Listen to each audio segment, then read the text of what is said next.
শহরের কম আয়ের মানুষকে প্রাথমিক স্বাস্থ্যসেবা নিশ্চিত করতে এগিয়ে এসেছে ইউনিসেফ। সুইডিশ দূতাবাসের আর্থিক সহায়তায় 4টি সিটি কর্পোরেশনে 6 লাখ মানুষের দোরগোড়ায় স্বাস্থ্যসেবা পৌঁছাতে 6টি মডেল ক্লিনিক খোলা হয়েছে। আলো নামের এই স্বাস্থ্যকেন্দ্রগুলোতে মাসে 35 থেকে 40 হাজার মানুষ বিনামূল্যে সেবা পাচ্ছে। এখন নগরে জনসংখ্যা বেড়ে চলার সাথে সাথে কমছে স্বাস্থ্যসেবা পাওয়ার সুযোগ। অনেকগুলো সরকারি হাসপাতাল থাকলেও সেগুলো কুলিয়ে উঠতে পারছে না।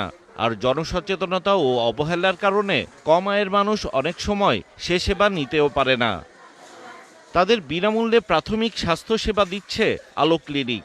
সুইডিশ দূতাবাসের আর্থিক সহযোগিতায় ইউনিসেফের তত্ত্বাবধানে প্রাথমিক স্বাস্থ্যসেবার পাশাপাশি 8টি জরুরি পরীক্ষা বিনামূল্যে করা হয় এসব ক্লিনিকে।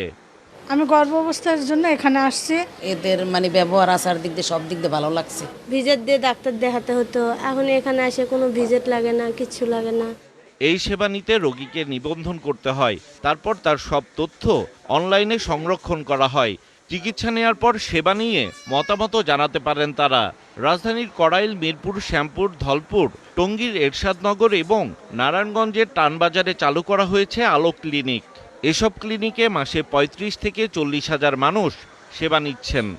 এই এসেনশিয়াল সার্ভিস প্যাকেজের ভিতরে প্রত্যেকটা সেবা এখানে দেওয়া হচ্ছে। সপ্তাহে 3 দিন আমাদের 2টা প্যারামেডিক্স একটা গাড়ি সহ মোবাইল ভ্যানে এক দিনে 6টা জায়গা করে যাচ্ছে এবং মাইগ্রেটিং ফ্লোটিং পিপুল যারা এরা আমাদের চিকিৎসার আওতায় আছে।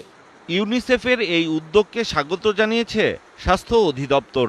সেবার মান বাড়াতে তাদের কিছু পরামর্শও দেয়া হয়েছে। উন্নত বিশ্বের মতো বাংলাদেশেও স্বাস্থ্যসেবায় জিপি সিস্টেম চালু করা হবে বলে জানিয়েছেন স্বাস্থ্য অধিদপ্তরের অতিরিক্ত মহাপরিচালক। অসাধারণ একটা কাজ ওনারা করছেন খুব সুন্দরভাবে এবং ডিজিটালাইজ পদ্ধতি যেভাবে করছেন, তা আমরা বলেছি যে আপনাদের এগুলোর সঙ্গে আমরা অধিদপ্তর আরও যা যা ইনপুট দেওয়ার আমরা দিব এবং we will convert it as a GP centre, like বিশ্বের বিভিন্ন উন্নত দেশে যেরকম জিপি সেন্টার থাকে সেই পর্যায়ে আমরা নিব। এ ধরনের স্বাস্থ্যসেবা প্রকল্প স্বল্পমেয়াদী হয় বলে এর ভবিষ্যৎ নিয়ে শঙ্কিত স্বাস্থ্য অধিদপ্তর। তবে এই স্বাস্থ্যসেবা মডেল হিসেবে গ্রহণ করতে চায় তারা। হিমেল মাহবুব, ডিবিসি নিউজ, ঢাকা।